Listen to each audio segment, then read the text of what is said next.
experience from the ELT teacher writing point of view. I used to teach in a primary school. I taught there for 7 years, and I was the creative writing teacher with over 500 students every year. So based on some literature, some studies, and a lot of practice, which I'm sure that many of you have, I want to share with you some tips, some advice on how we can create an engaging environment for our students to participate into what is writing in a second language. I believe that out of all the skills that we need for learning a second language, in this case English, writing is probably one of the most difficult ones, because it's not a skill that that you can easily produce.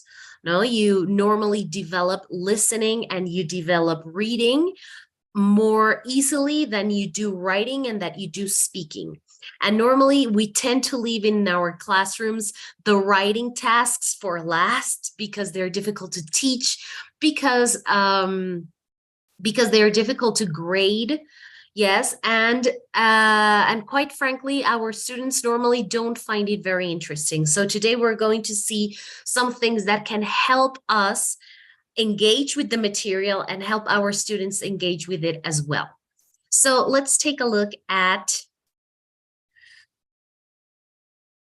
this. Yes, how to engage students into writing, which is what we're going to talk about.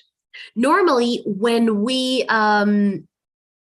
share a writing class, a writing session, we want to share our love of learning, our love of books, our love of language to others.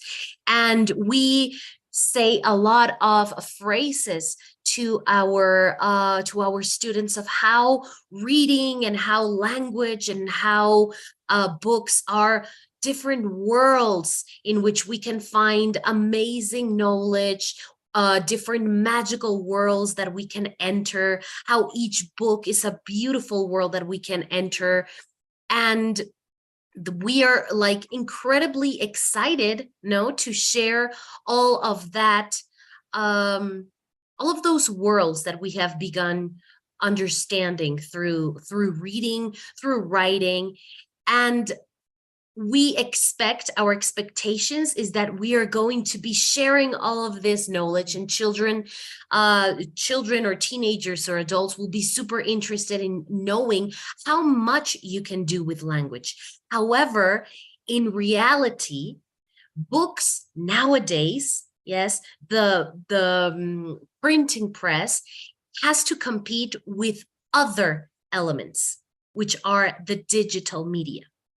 So when we are sharing that writing and books and reading and language is a whole new world, what our students have as a reference is actually a whole other world, but filled with digital media. They have access to so many videos, so many programs, YouTube, Instagram, Facebook, LinkedIn. Well, maybe not LinkedIn for students unless they are adults, but sometimes what we have a reference of sharing the wonders of reading and the wonders of writing with our students doesn't really match what they have as a reference to the wonders of the world. We live in an interconnected global world, and it doesn't matter really where we are, in which part of the world. Globalization apparently is here to stay. One living proof of that is that I am right here in Mexico talking to you guys, many of you in Africa or in different places in the world. So it's amazing that technology allows us to also engage into these different worlds.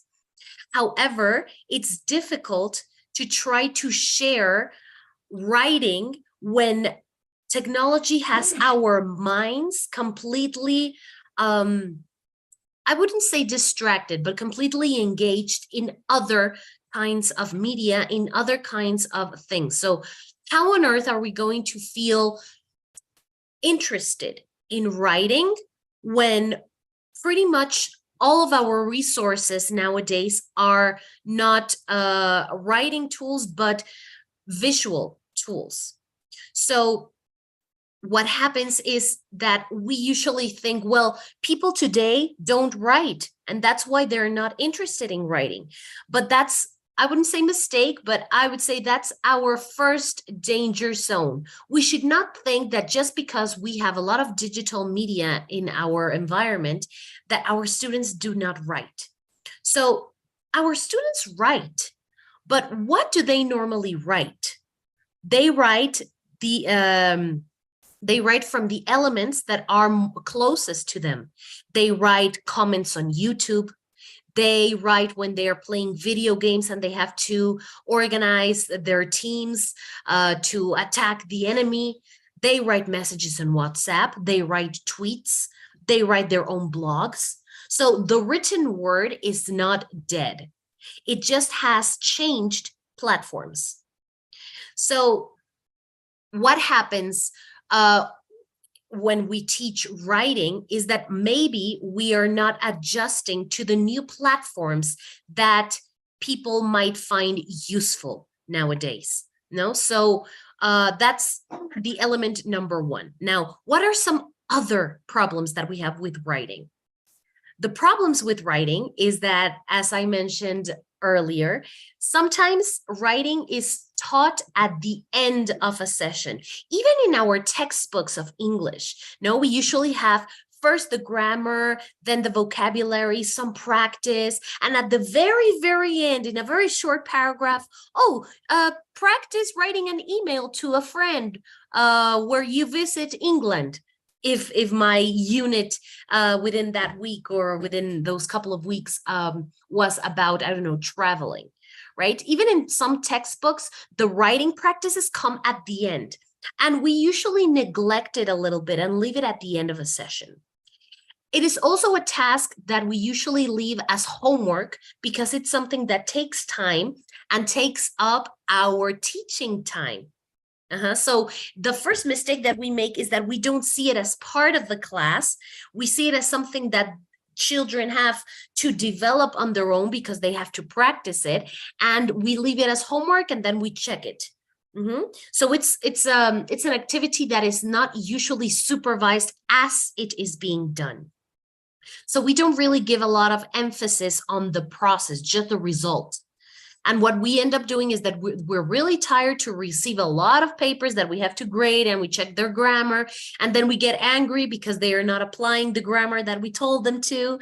So it becomes really long and difficult to evaluate everything that comes into our hands with writing. Another problem that we have with writing is that there are some people that just don't like it. Okay, we just have to face the fact that some of our students just don't like writing.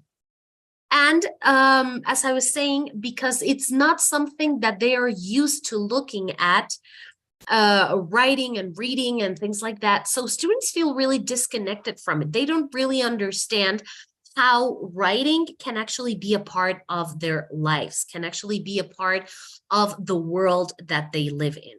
So our first task as teachers, in order to engage our students into writing, is to connect with their worlds, connect with their references. The other day, I was giving a class on creative writing, and I was trying to teach them the literary points of view. Yes, we were looking at first person point of view and third person point of view. And they were not understanding how one point of view in literature could be the character speaking, and the other was the narrator, yes, who knew everything about the story, until one little girl told me, oh, like on Minecraft, when you put the first person point of view and all you can see is like the hands of the character and you start walking. And I was like, yes, exactly. That's it. In Minecraft, I didn't know this, right? But you have to kind of pretend that you do. And you connect with them and you say, of course, in Minecraft, when you change the point of view with what you are playing, what you can see is the perspective of the game from the character's view. That is a first person point of view. Now imagine this in writing, when a story is written from one of the characters' perspective. So when you connect with the students' worlds and references, it becomes easier for them to understand concepts that are sometimes too abstract for them to grasp. So this in academic terms. I don't want to get too much into academic terms. I want this session to be a little bit more pragmatic, because we as teachers are very pragmatic. Theory is perfectly fine, but what we want is solutions, techniques. What are we going to do about it, right? So we could use the communicative approach to understand this way of tasks that we give to students in this focus. If you want a little bit of academia about it, when you use the communicative approach, you give meaningful tasks. Yes, they're focused on giving meaning to what you are doing. We involve students in real or realistic communication. So one first thing that you could do when engaging students into writing is to connect with them through their platforms, through their media. So if you have teenagers, you could create a Facebook page, you could create a WhatsApp group, you could create a Jamboard, a Padlet, a class blog, talking about digital elements, right? If you don't have too much access in the classroom to have computers, or if you are in a zone where having internet is a little bit more difficult, it doesn't mean that everything has to be digital, but as it is something that is very common in today's world, it might be useful. I used to work with little kids, so working with technology was not really an option. So what we did was using pen and paper, but using their references, yes, to create all of the projects that they had to work with. So what I want to do with you is to go through the process of a writing class and just twinkle around with some of the elements that might be more useful for you guys to help students engage. Okay, so let's talk about the first part of a writing class, planning it. Yes, before we give the class, we have to understand what we're going to do. So to plan the writing class or even a writing program, we would have to think about our specific objectives, right? What do we want our students to learn? What do we want our children to understand through this? Okay, so we sit down, we write down our lesson planning, and we start thinking.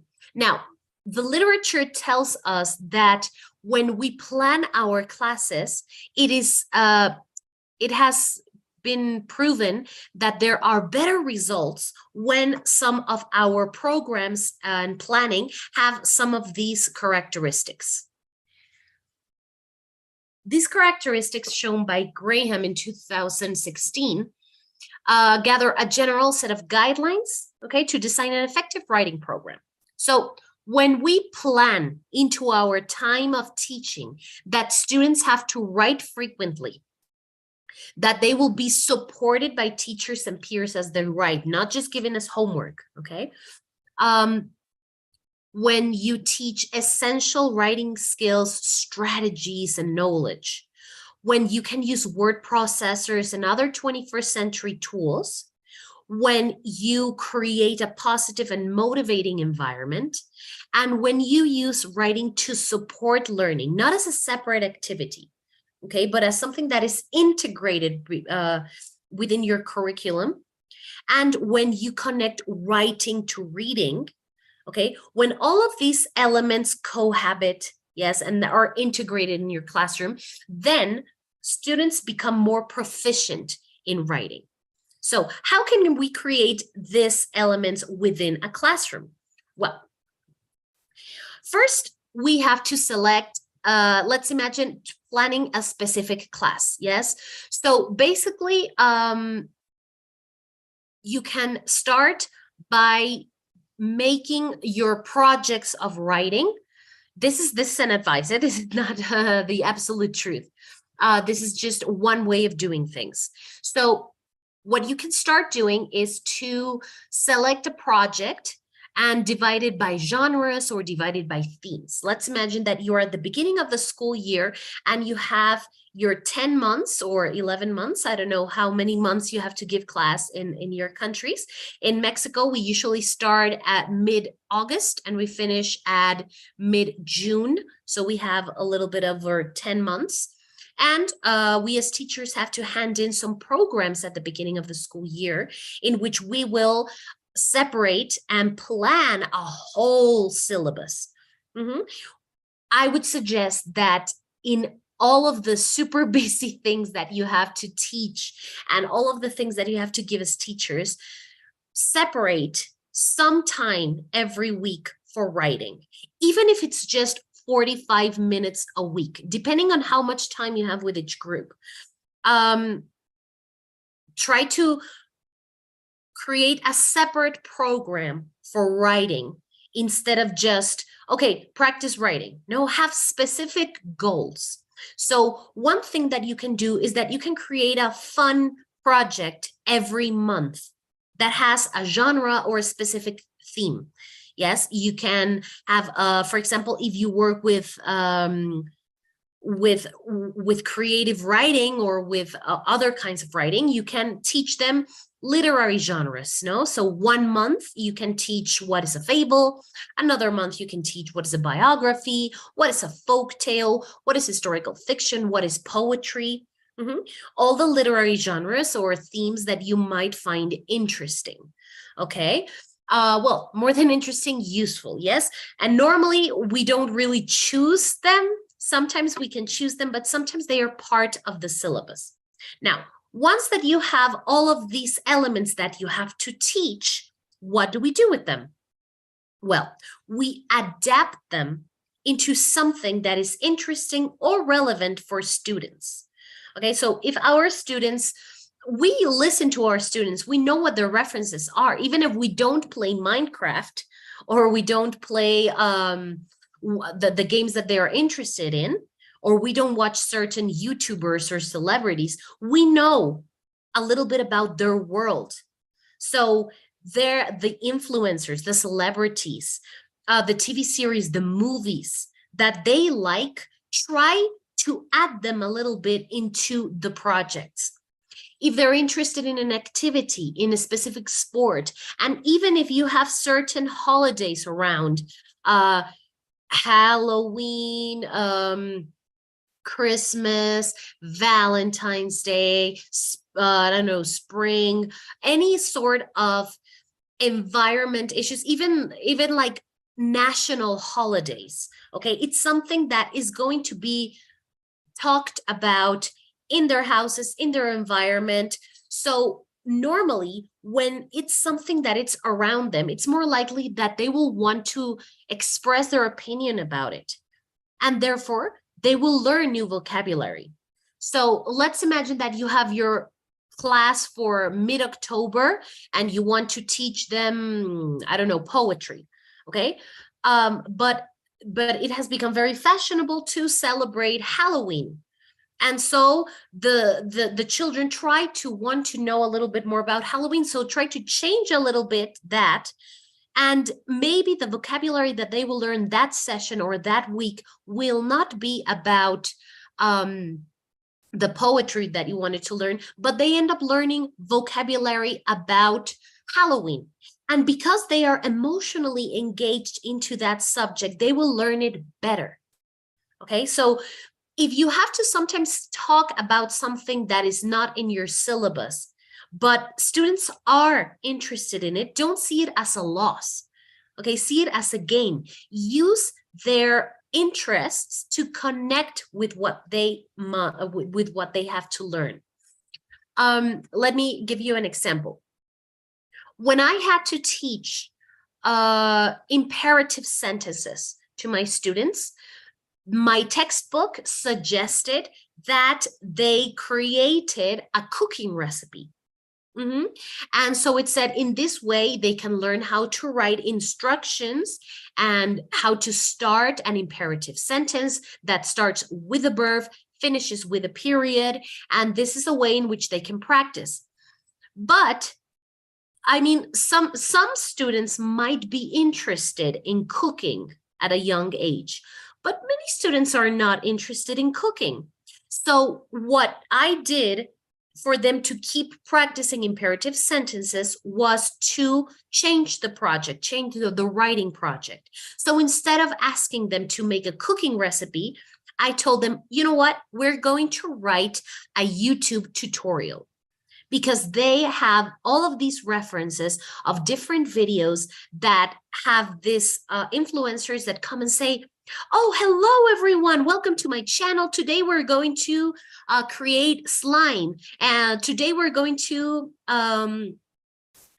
create an origami figure. I'm going to teach you how to create something. And some people ended up making cooking recipes, but because they think that they are writing a YouTube tutorial, the activity becomes more interesting to them because it's something that they have in their mind. It's probably something that they spend their whole afternoon doing, watching tutorials on YouTube. So they know perfectly well the structure of it. What you're doing is you're integrating a new knowledge of imperative sentences and connecting it with something that is actually in their field of knowledge, in their mind, and something that is going to be useful for them to understand what an imperative sentence is.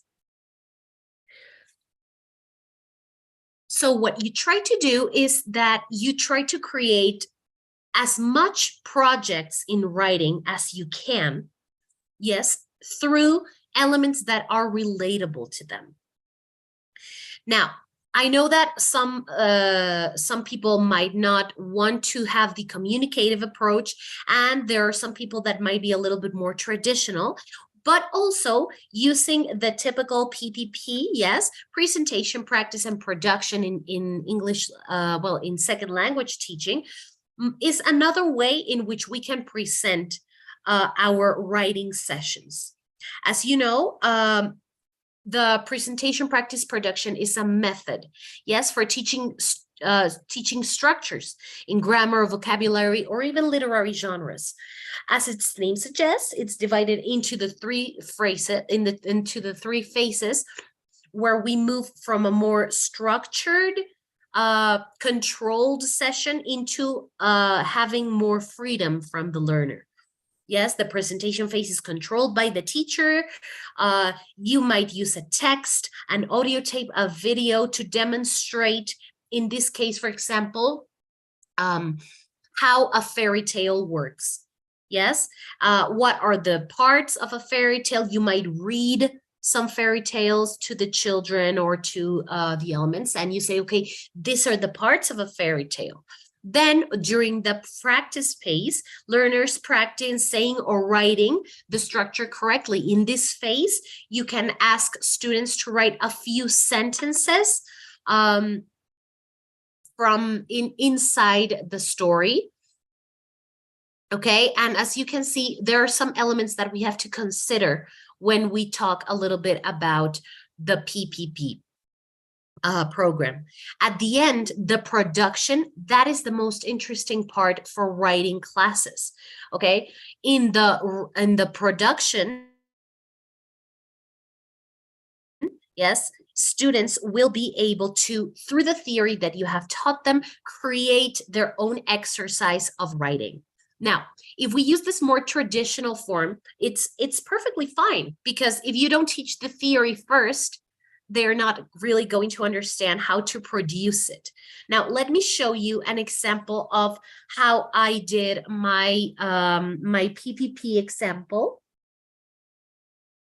of fairy tale. When I taught a project in writing of fairy tale, you have to divide it into different sessions, in which first you have to present what a fairy tale is, and then at the end, the students will produce their own fairy tale. Now, you might be thinking, well, nowadays, students don't really care much about fairy tales. They don't go and read about Snow White. They don't, many parents don't read to their children fairy tales anymore. How are we going to connect with students that way? Well, with that, what I did, here's my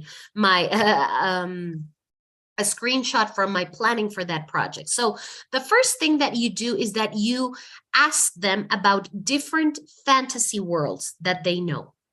Okay, so you ask them, okay, what are some different worlds of fantasy that you have seen? Have you seen the Harry Potter movies? Have you seen Chronicles of Narnia? Have you seen Lord of the Rings? Have you seen Star Wars? All of these movies and TV series that have to do with magical worlds.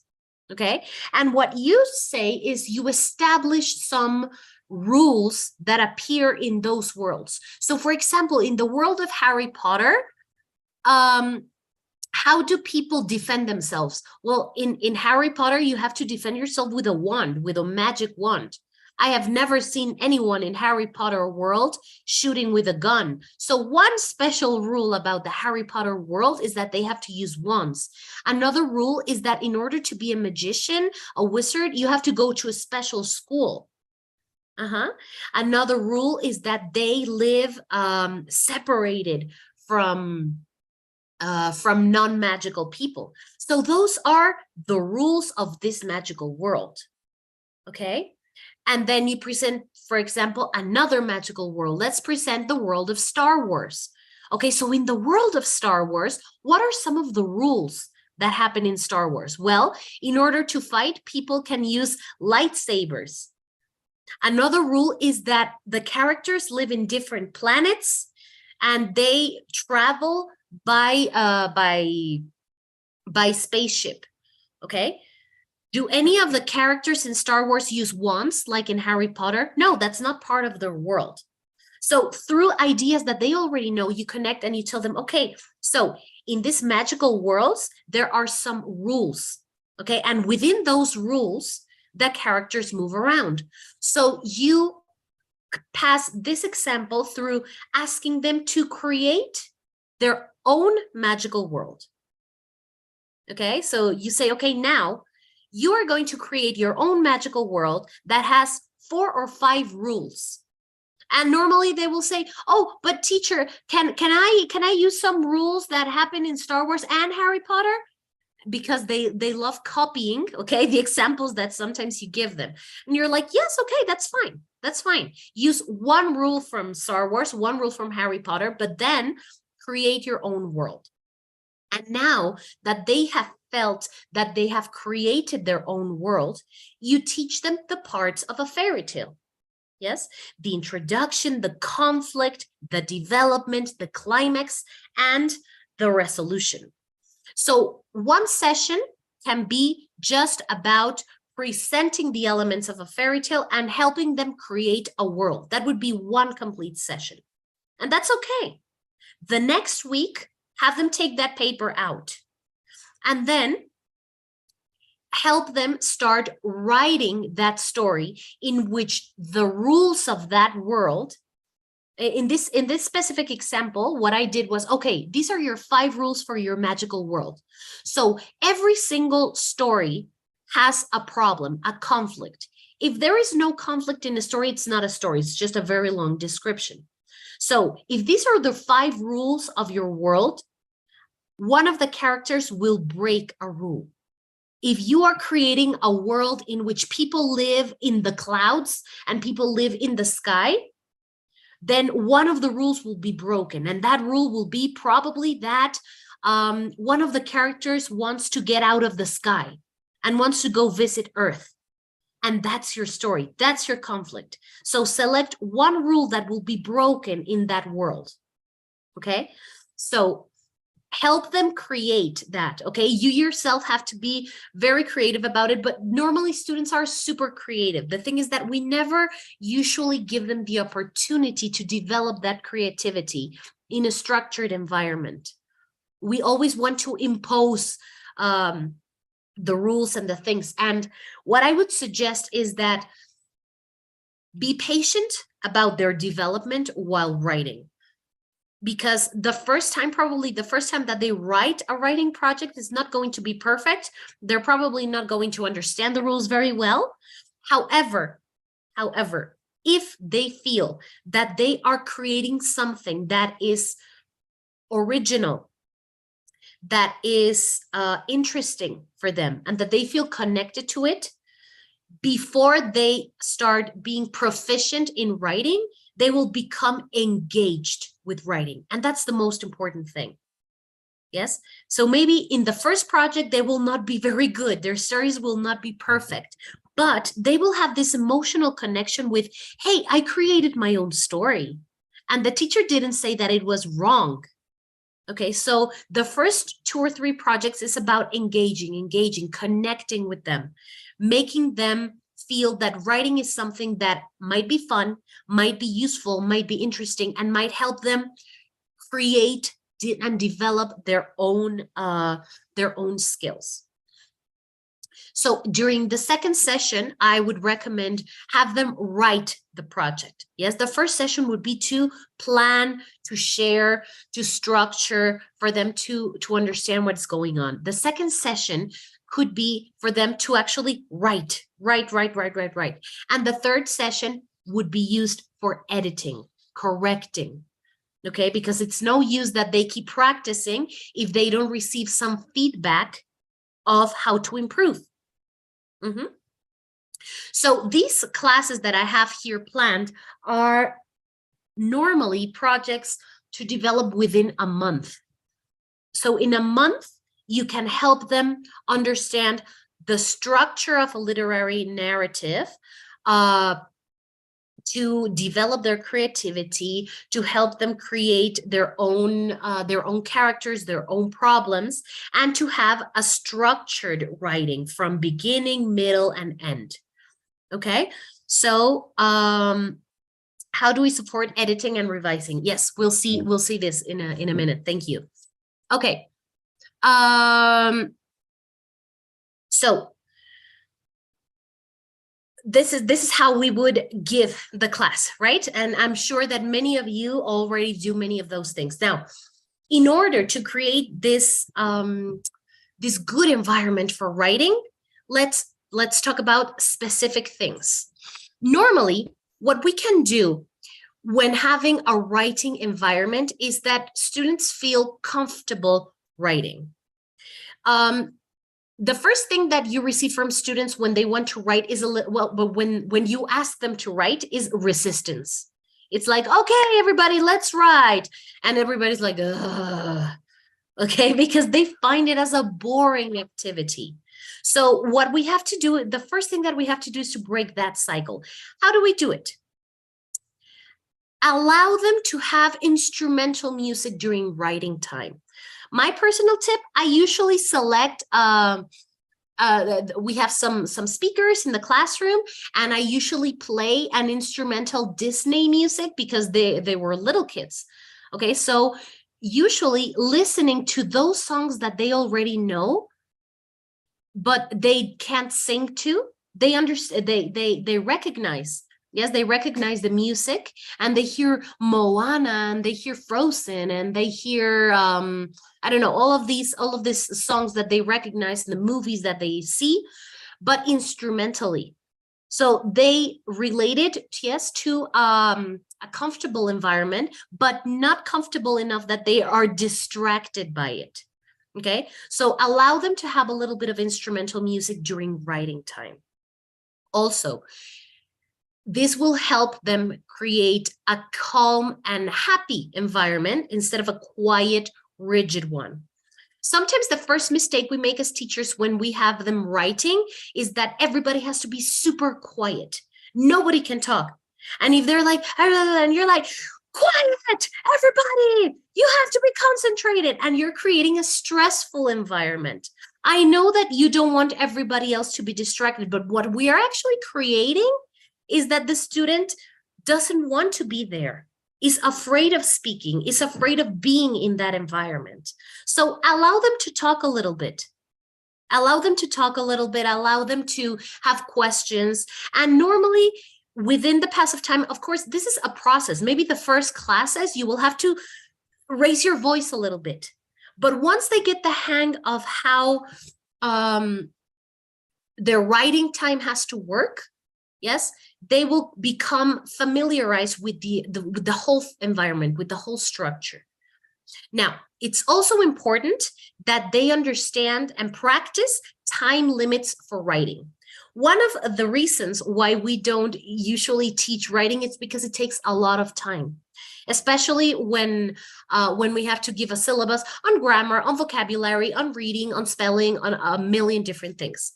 So if you practice and separate 40 minutes a week for writing, what you do is that, first of all, you structure yourself. And the first 20 minutes, you know that you're going to be explaining everything. And the last 20 minutes of the class, it's going to be for them to write. If you have a smart board, or if you have some sort of timer that students can see, or if you have a clock, you can tell them, okay, you have 20 minutes to write this. And we as adults understand what 20 minutes is, but especially young students don't really grasp the concept of time that easily. So you tell them 10 minutes and they're like, yeah, and they don't know what that is. You tell them you have 5 minutes to finish, and they don't have much things to compare that to. So when you say you have 1 minute to finish, they become like really freaked out, because it's like, what? Now I'm done? I have to be done? I didn't know that that was 1 minute or that was 5 minutes. So you're in that process with them of them understanding what time is. And they are in that process of understanding how quickly they write, how quickly they not write. And also the first projects you might receive after 20 minutes, a lot of papers that have maybe 3 lines written instead of 2 paragraphs. And that's okay. Don't tell them you had to write a whole story and you wrote 2 sentences. That's okay. It's part of their process to understand that they cannot be just thinking about the project the whole time, that at some point they have to start writing. But instead of you telling them and making them feel scared, just by looking at the time, they will slowly become aware of the fact that thinking takes time. Writing takes time. And this applies for little kids, for teenagers, for adults. Sometimes we think that we're just going to start writing and that writing is going to be our whole time. And we don't consider that thinking and ordering our ideas also takes time. And when preparing for tests like IELTS, like Cambridge examinations, where we do have some specific time to write an email, to write something, we also need that thinking time. So by integrating that thinking time and writing time into our classroom, students become used, yes, to knowing and understanding that to write something, first you have to think it, and that thinking time is going to take up some of my writing time. So is a process in which we have to help students a little bit of, okay, just if you have no ideas and you're stressed about writing, just start writing. Just start writing and everything will come and start flowing eventually. So that's another thing, not that we can use practice time limits. And eventually, I promise you, I've done this for years. By the second or third project, they understand now that if they have 20 minutes to write, okay, that means that probably they will be able to write maybe 2 paragraphs. Maybe the ones that are super creative and super engaging into writing will write to you paragraphs on end. That's okay. The overachievers will always be overachievers. Yes, this structure and time limits is always going to be to help the students that are having trouble understanding and structuring their own time. Okay, so also, within the writing time, allow them to ask questions about words and phrases. So normally, especially when you are doing a more free or creative writing session, there are a lot of things that students will not know how to write and they want to write. And that is golden, because it's an opportunity for individual students to learn extra vocabulary that they are going to be interested in without you having to teach it for them, because they will ask you for it. So for example, if they're doing their YouTube tutorial, and they want to make a cake recipe, okay? And in that lesson plan, you just had planned that what they had to learn was to write imperative sentences, okay? That was your goal, that was your objective. But the extra within this is that if there is a boy or there is a girl that actually has an interest in cooking, they will say, teacher, how do I say eggs, or how do I write flour, or how do I write this bowl, or what is the machine where you cook the things? And so they will be interested in understanding extra vocabulary, and you just, okay, you write it like this, you write it like this. And it's okay if we because for some of us, English is our second language. It's okay if we don't know all the words in the world. It's okay to have our computer there and say, you know what, that's a great question. Let's look for that word together, okay? And you being also a kind of learner gives them the confidence to ask you more questions instead of you pretending that you know absolutely every word in English, right? And it gives them the confidence to know that you want to learn a little bit with them as well. So allow them to ask questions about words and phrases. However, these questions should be done during the writing time, okay? Not before, okay? When they are writing, have them not ask from their desk. Let them come to your desk so that they don't interrupt.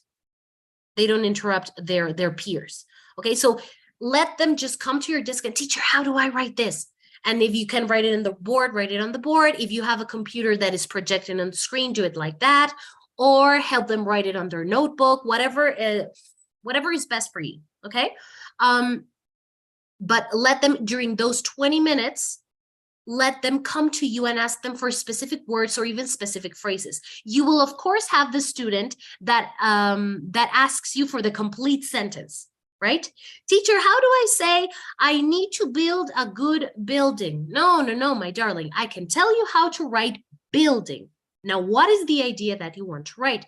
Because there are students that want you to do the work for them, of course, right? But you have to help them in this process of embracing their own creativity. Children are creative by nature and students are creative by nature. You just have to help them structure that creativity into a specific element, into a specific form, okay? So once they have finished writing, comes the dreadful evaluation process for us. Okay, so how can we make evaluation more, I don't know if enjoyable, but easier and useful? Normally, when we evaluate writing, we make the mistake of only focusing on grammar. Yes, on correcting every single mistake that the children make and telling them, you know what, you didn't write anything in past tense, and this is a story, and we have seen these words, and then so your papers end up, the papers of students end up with a lot of markers and a lot of things, and because this takes a lot of time to do, it's very stressful for us. However, I don't discourage this to be done, but there are other elements that we need to consider, okay? When students have to practice for their international evaluations, yes, like the first certificate or the proficiency test or the CAE examination, yes, there are some elements that the British Council takes into consideration when writing, when assessing writing. I would like you to focus in this part, in this small chart that says content, communicative achievement, organization, and language. This is very interesting because Cambridge, when evaluating the learning of ELT is not only focusing on grammar, but in the communicative ability of students that they have, right? So what we do, yeah, oh, I just saw here on the chat. Well, we can take some questions on the chat at the end. Okay, so when I was making my syllabus for creative writing and to teaching writing on students, I took a look at all of these elements that Cambridge considers when grading, when assessing writing, and it just makes a whole lot of sense. When you make tests that are internationally valued, they don't just value if you can write in present tense and past tense. They value if you have a structured and coherent writing, if you're following instructions, if you're doing what they tell you, if you have a proficiency on not improvisation, but on coherence and a lot of things. So I wanted to share this with my students. And you might say, oh my goodness, I am just bored at looking at this slide.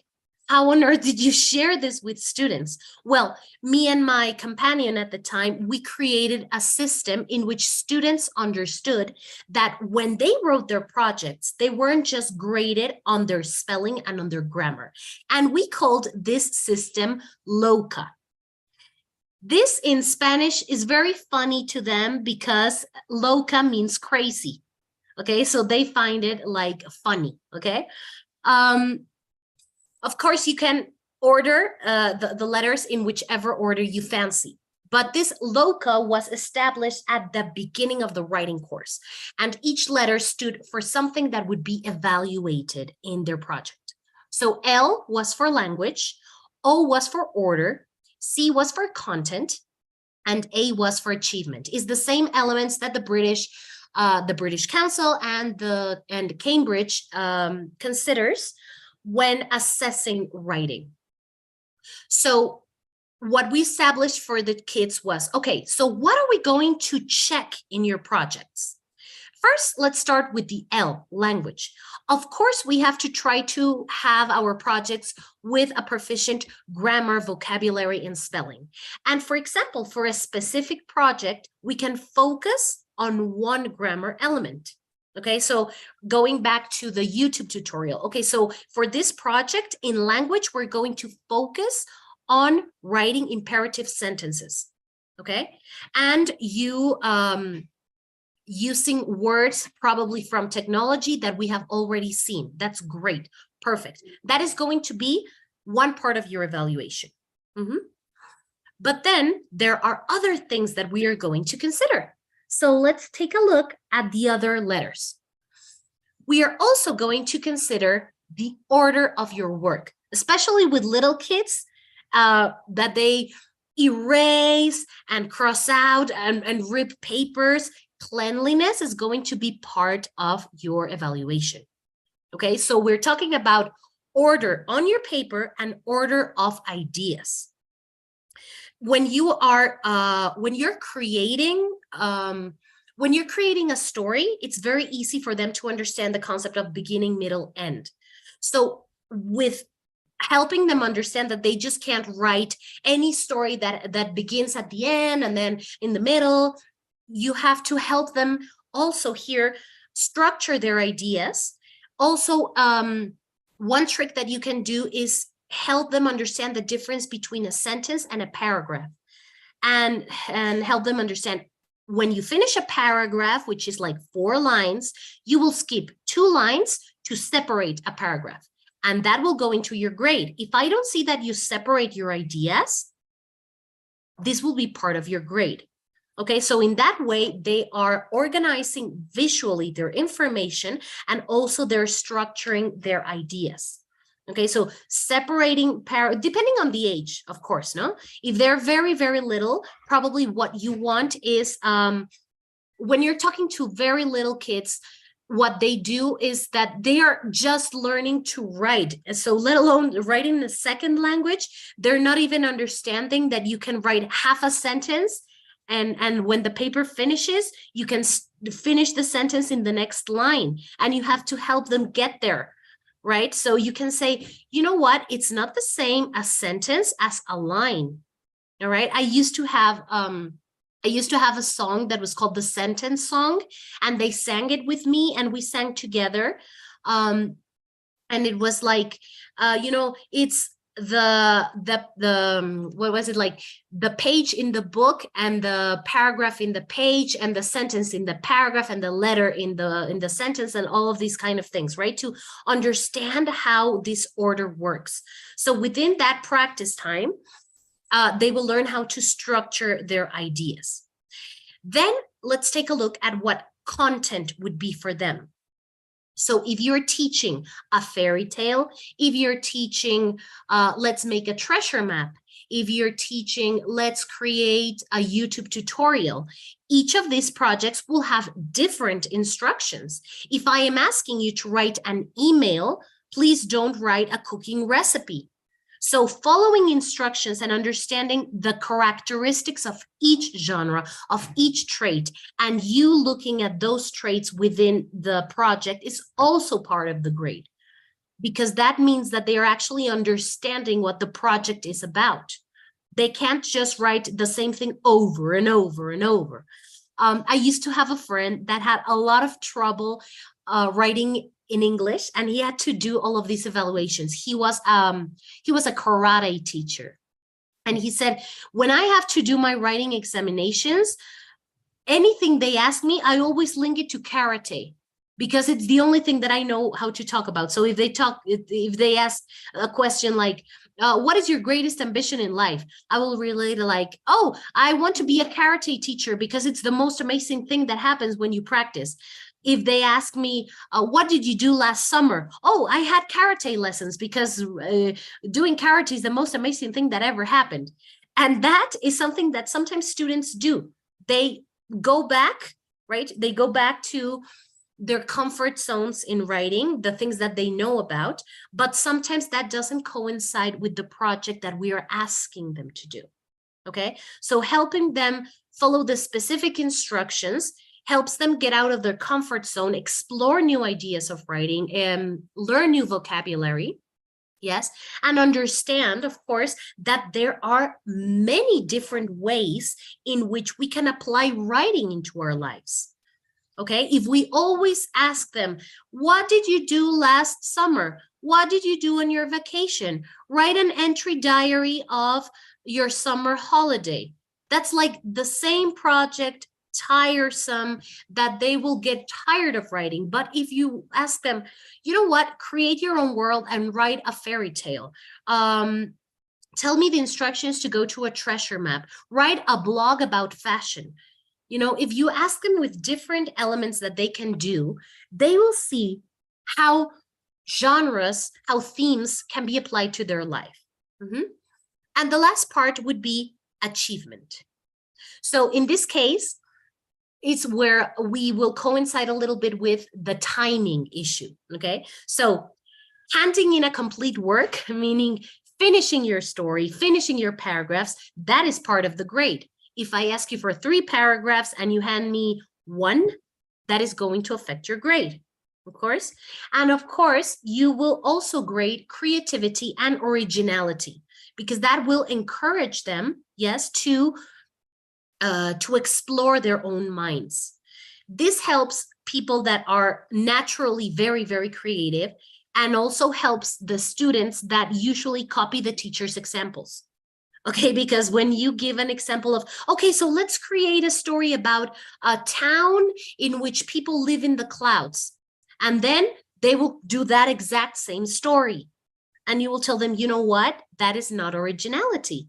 You are just copying the teacher's example. And what you had to do was to create your own work, not copy mine. My class was called creative writing, and I always made this joke of, what is the name of this class? It's creative writing, not copywriting, right? So they always laugh at that, because they understood, right, that they had to create their own work. They didn't have to do it in any other way. So when the time comes of you grading, you can use these 4 elements. So instead of correcting every single mistake in grammar, you can just write L-O-C-A. You can, this is just a suggestion, but you can start that, okay, every single project of writing will begin, if you have a scale from 0 to 100, I don't know how your grading scales work there, but if you have a grading scale from 0 to 100, let's assume that everyone gets 100 in their grade, okay, the perfect score. And then as you start looking, this person has a lot of spelling mistakes. Okay, minus 10 points in L. But it's a very original work. So I will add the 10 points of achievement, because sometimes that happens. Yes, sometimes you have students that are very original, but they just don't get the structure yet. So you will deduct points in the parts that he has problems with, but you will recognize that the ideas are good, okay? And that way the student knows where he or she has to improve, okay? Sometimes the student gives in a lot of work and he writes and writes and writes and does everything, but his penmanship or her penmanship is just awful, and it's filled with erasers and things, and you're like, you know what, your work is beautiful, but you have to give me clean work, okay? So you just deduct that part, okay? So in this way, what you do is that you give a general reading of the paper, okay, and you and you try to correct with that, okay?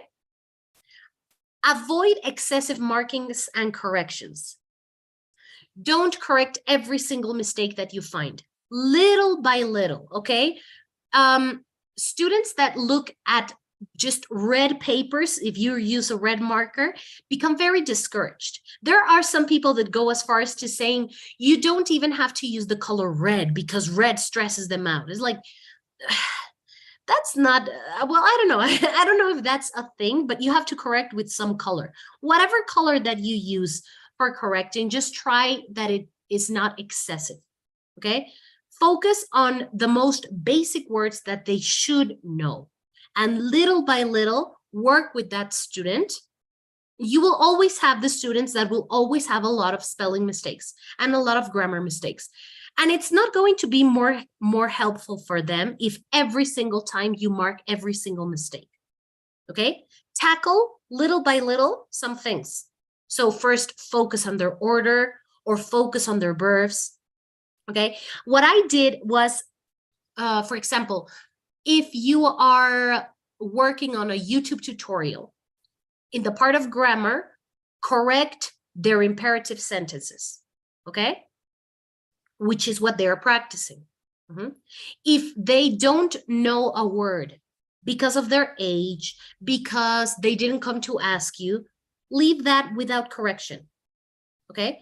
Because it's not their fault that they don't know that word and that you didn't teach that word.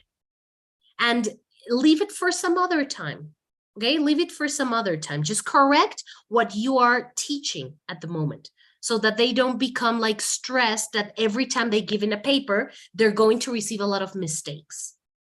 Okay, so which is why you would evaluate in phases, okay? If it's the beginning of the school year, focus on certain elements, and at the middle of the school year, just try to work with what you have taught. Yes, don't try to grade everything at once. Okay, focus on different things. One, so that you don't become crazy, and two, so that students don't become discouraged from it.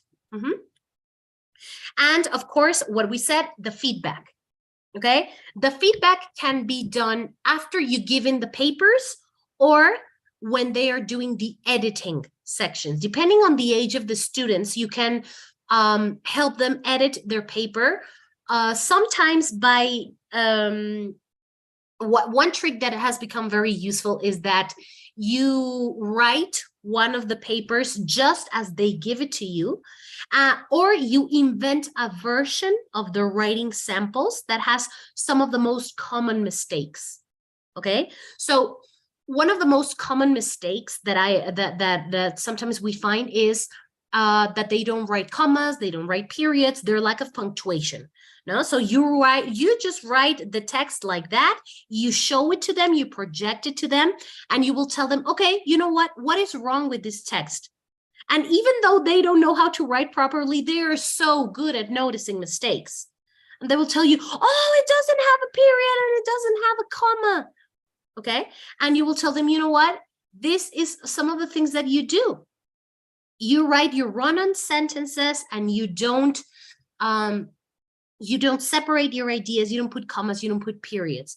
And by looking at some examples of what they do, but not being them specifically, okay, not showing the paper of, you know what, Johnny didn't put periods. No, just invent, okay, invent a paper in which you can have some of the most common mistakes so that they can see, oh, right, yes, I have to write periods.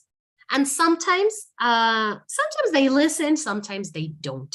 Okay, but you showing them the most common mistakes helps them see that they are not the only ones doing that. Okay, they don't feel alone in this process of writing. They don't feel embarrassed of, oh my God, I'm the only one in the planet that doesn't know how to use commas.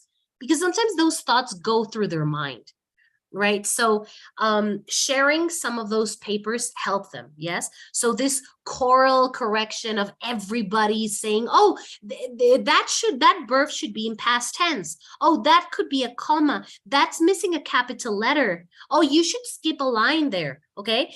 A lot of students will go and correct that. And so after you do that, then you give them back their papers and you say, you know what, try to see if you can find those same things in your paper and correct it. So that would be one session in which they can do that. And then you receive it, you evaluate it, and always try to give a little bit of encouraging notes for each student when you give back the projects. Some specific notes, maybe not a whole paragraph of, oh, this is amazing, but if there's nothing, there's always something nice that you can say about the student. You can write great ideas or awesome, because if you just write a number and a lot of mistakes, the student is going to think that all of that effort that he or she put into the paper is not really noticed. Okay, but if there is some sort of element, a human element in that paper, yes, that's it. Oh, I really enjoy the part where the clown fell down. Something as simple as that. Okay, they're going to see that their teacher is actually paying attention to what they're doing. Also, another way in which they can engage is if you periodically publish the best pieces. If your school has a newspaper or a blog, or even just asking the student to share the piece out loud with the rest of the class, helps them see, right? Helps them understand that, you know, that their work, it can be satisfactory for others. And it's always good when you give good feedback of, hey, if you do this work as I ask, and if you work hard, you could even be published in the school paper, or you can read it in front of the class. Okay, it's something that some students like it, some students don't like their work to be read in front of everybody, but that's okay. Okay, you just have to be like trying to measure with them everything. So I guess what I would like to just finish with is that to engage into writing is an emotional process as much as an academic and teaching process. And as long as students have this connection with their teacher and with the idea that writing can be something useful, interesting, not scary and not boring, it doesn't matter what they write. Okay, it's a tool that they will have with them for their whole life. To connect emotionally will help them write whatever it is. Okay, so just to finish, I wanted to read this phrase to you guys that says, start writing no matter what. The water does not flow until the faucet is turned on. So thank you very much. for your attention. It was a pleasure being here. All right. Thank you, Ms. Gina, for that insightful presentation. No, thank you. Thank you, Vinzer. Okay, so we are going into the open forum. If you have any question, you can use the chat box. If you want us to unmute you, please make sure that what you are going to say is in line with the webinar, is related to the webinar. If you have any other question which is not about the webinar, kindly put it in the chat box. Thank you. So if you have any question, you can raise your hand or you can type it into the chat box and we'll read it out. Thank you.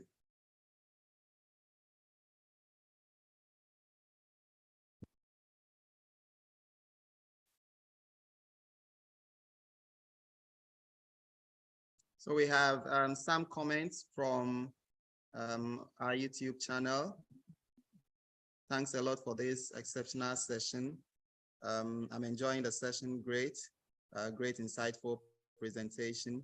Very interesting topic and informative webinar. Thanks. Thank you so much. Okay, so if you have any question, kindly type it into the chat box or you can raise your hand and we'll give you the opportunity to ask your question. Thank you.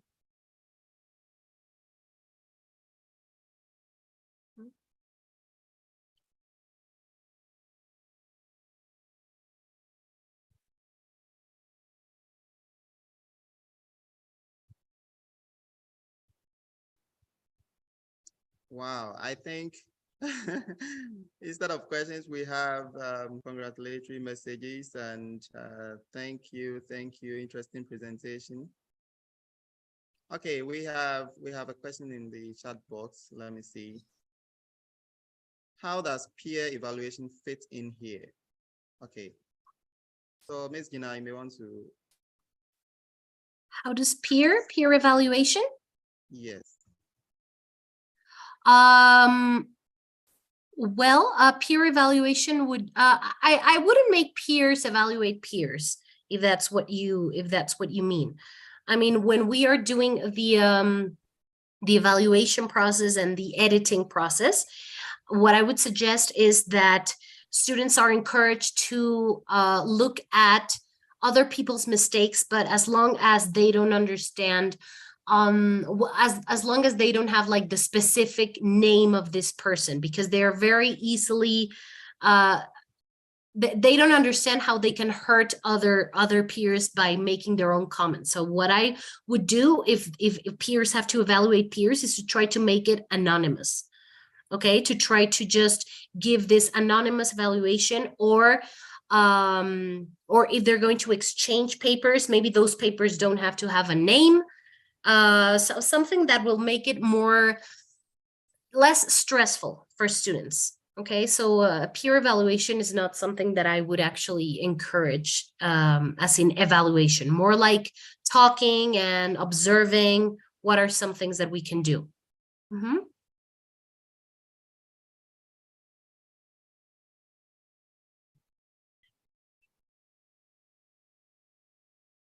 Okay. I think we have a few questions. Yeah. Yes, we have a hand raised here. Mr. Vincent. All right, so please unmute yourself.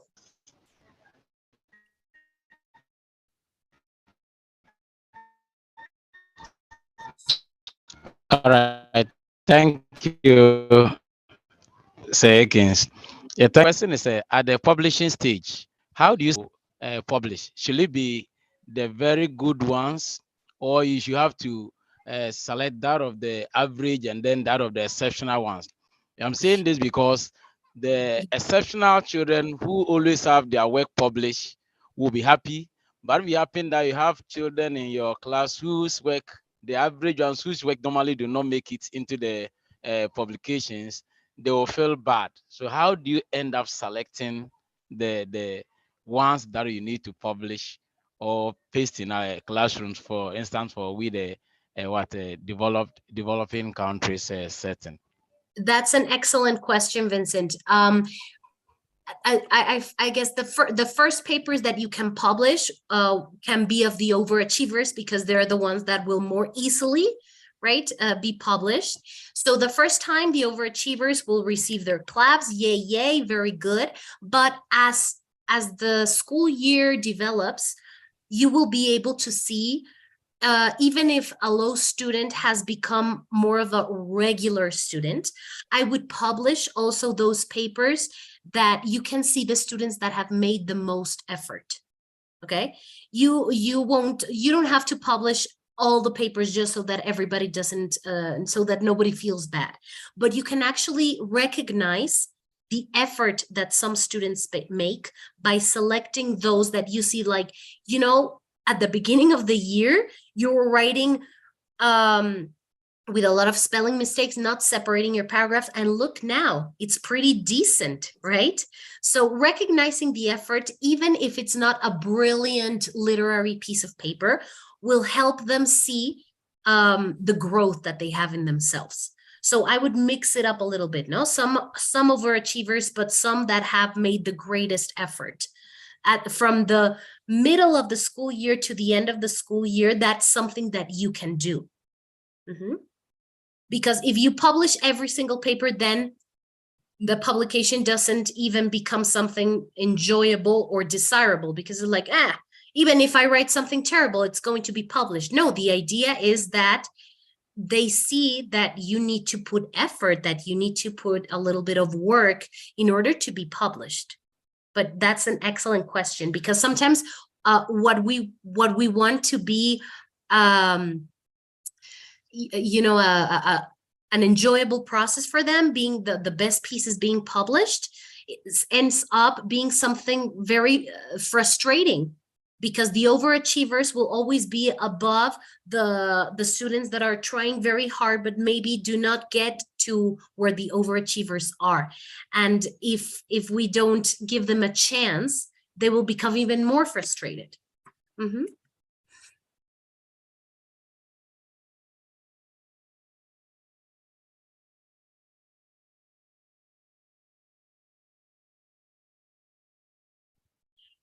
Okay, we have this from Christopher.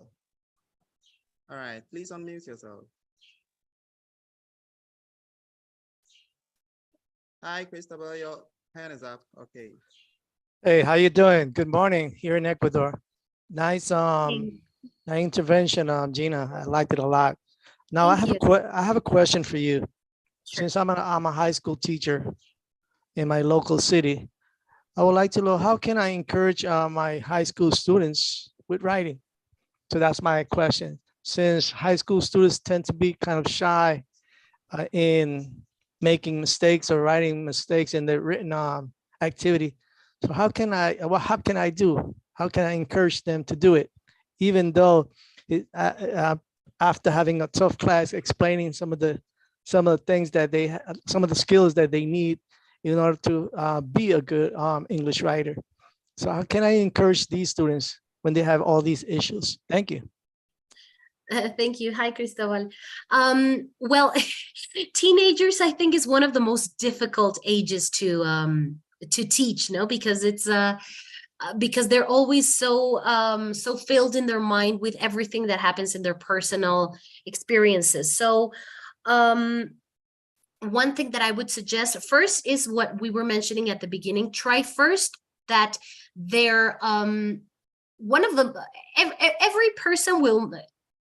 No one will connect with teaching if they're not interesting, but especially teenagers will not even look at you, will not even pay attention if it's not something that they actually think that is interesting to them. So this part of engaging into topics that they actually enjoy is something that they will look upon a lot. So writing in using digital tools like blogs or in jams and things like that, and digital tools will help them like understand this. Okay, so maybe you can create a project in which you can help them write in the kind of environment that is more typical to them. Okay, I remember one project that that they assigned me when I was trying to do writing was pretend that you're journalists and try to cover the Oscar the Oscar ceremonies. Okay, and so tweet all afternoon about this kind of things.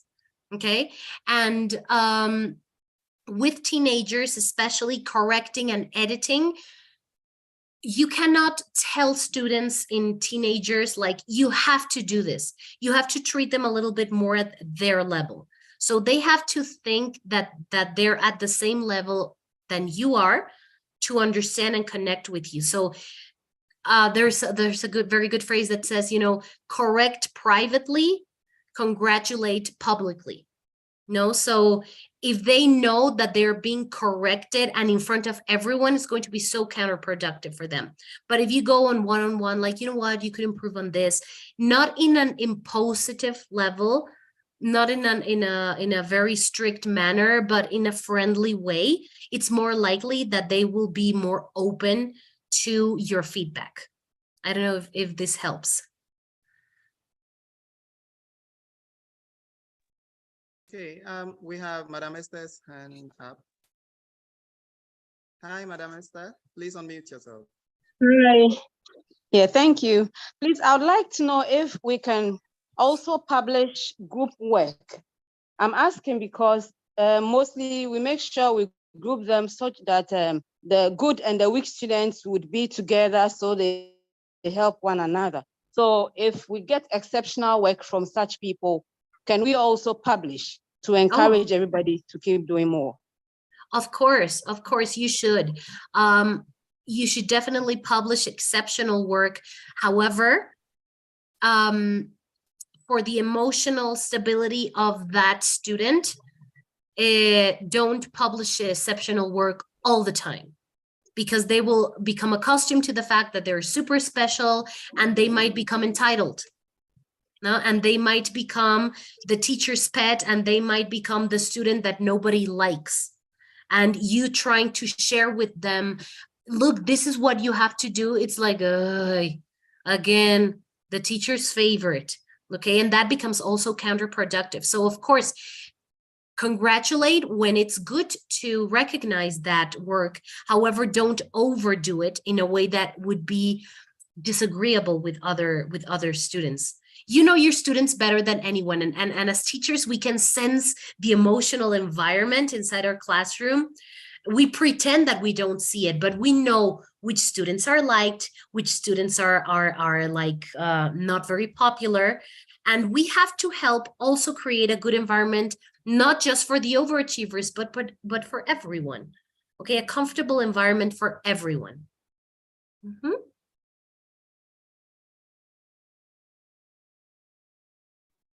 We have there Nani from Indonesia.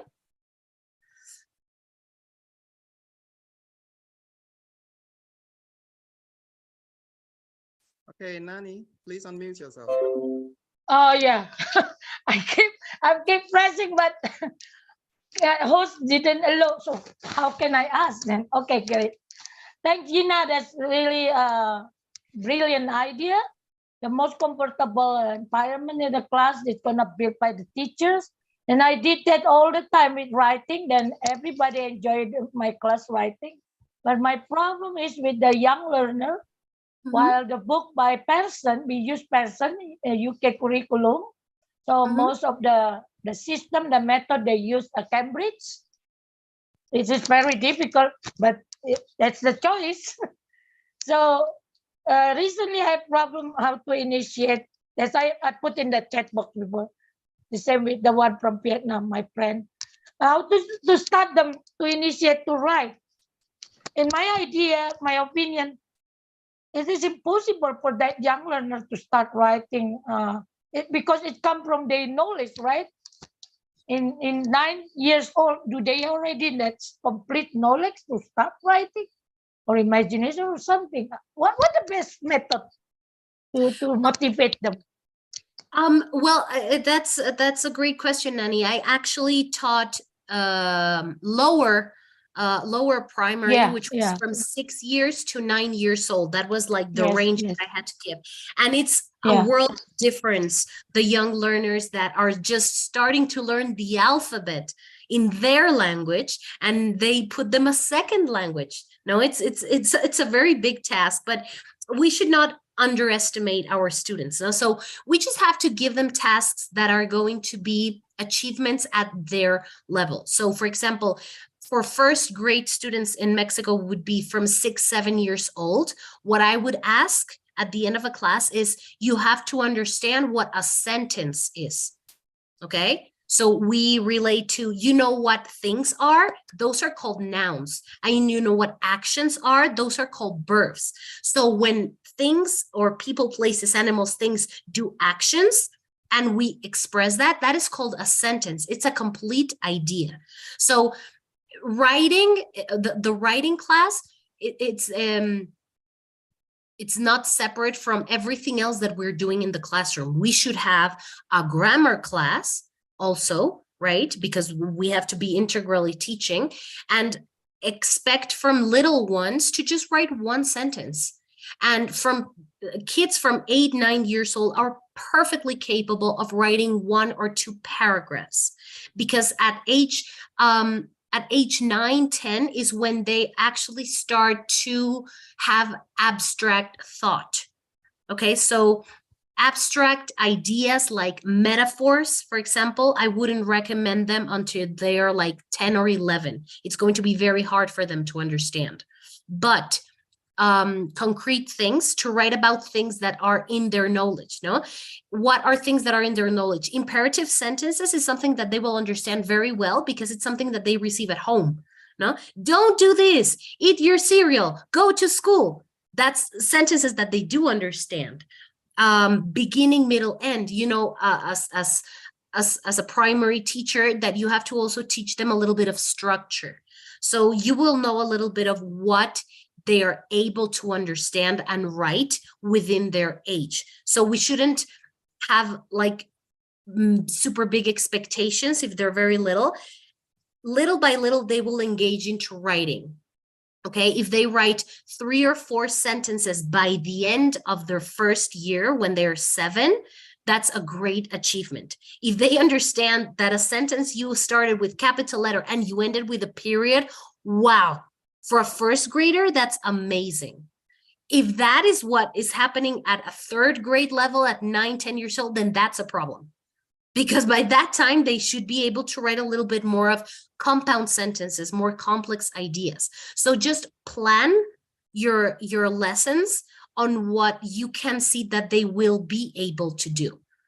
Don't expect too much, but don't expect too little either. Okay, shall we take the last 2 more questions and then we'll be done? So 2 more questions.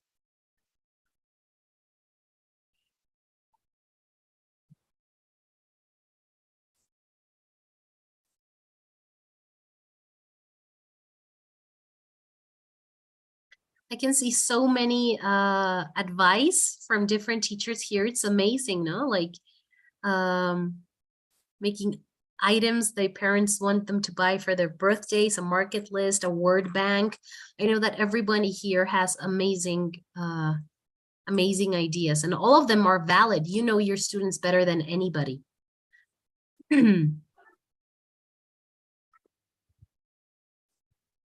Does anybody have any other questions?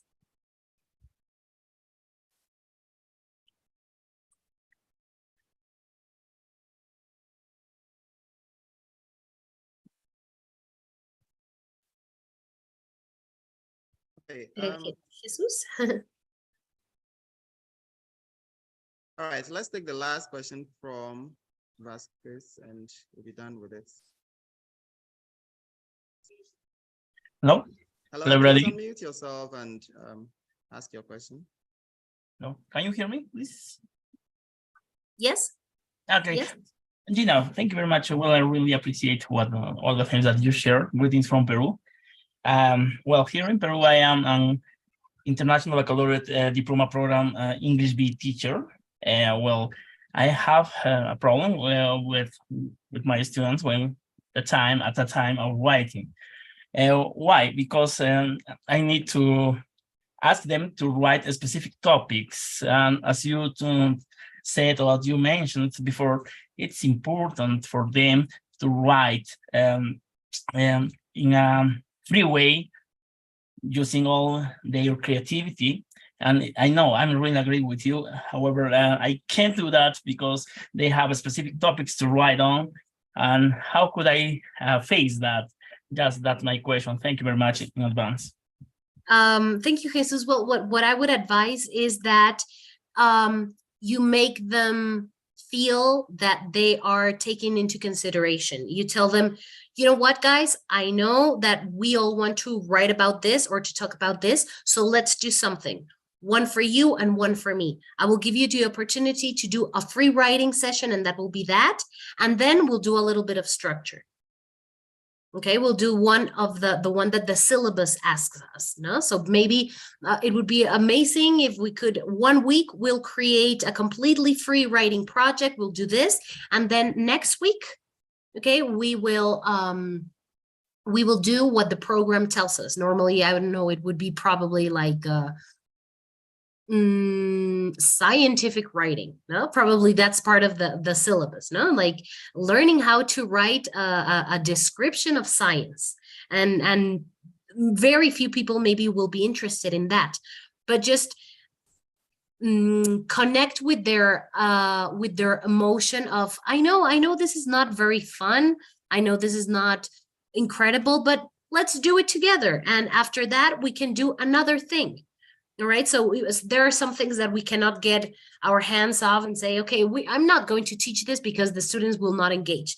We have to play into the game rules. So what I would suggest is try to either complete it with a more enjoyable activity for them, or try to see if there is a way in which that specific topic that you have to teach can be actually related with something that is useful for them. So if you're writing about scientific descriptions, let's see, like, oh, hey, did you watch this documentary on National Geographic, or something that they might have seen on TV, or just always try to relate what you yourself would do to understand that topic. Because today, in today's world, there are so many elements out there: digital tools, videos, internet resources, video games, blogs. There are so many elements that we can relate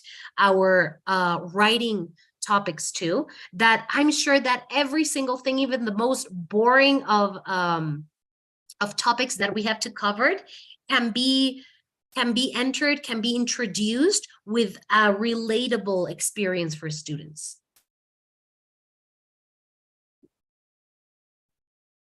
Thank you, Ms. Gina. That brings us to the end of today's session. And before we go, may I share my screen?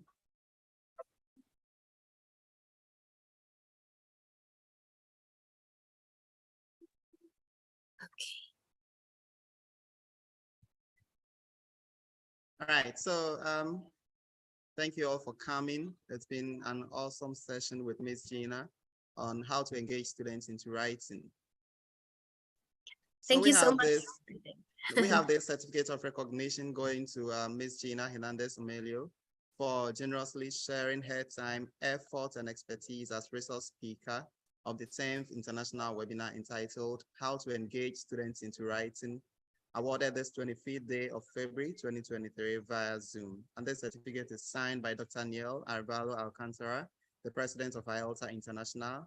Remember, IELTA is now having, we have members in 41 countries, and we're still counting.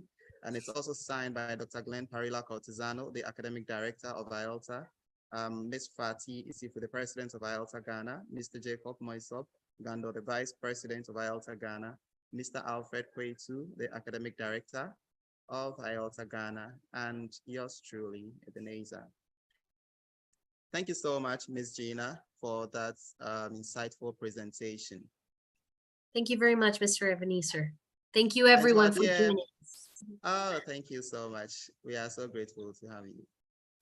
To our dear participants, we have this certificate of participation going to all those who filled out the evaluation form. And this certificate has a code So we are not going to have two certificates having the same code. If you check, we have IELTA-GH- today's date is there, and then the certificate number follows. All right.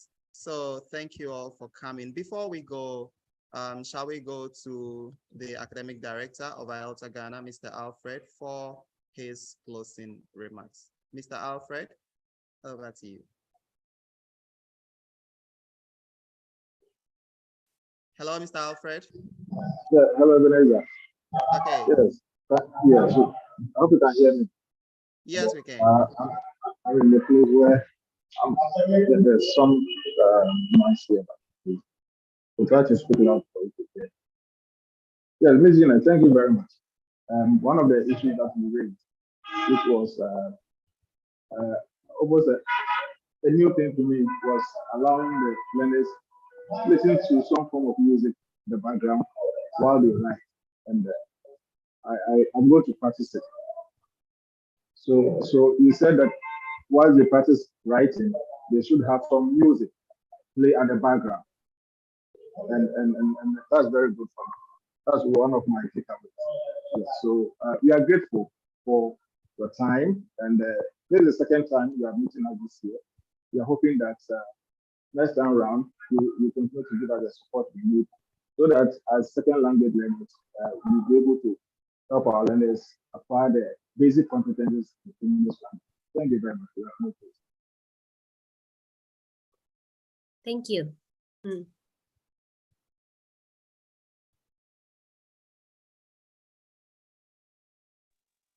Yes, it's okay. Hello, Mr. Alfred. Okay. Let me see if we can get hold of Miss Patty. Hello, Miss Patty. Can you hear us?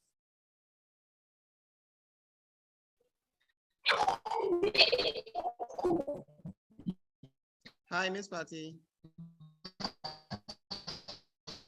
Okay, I think.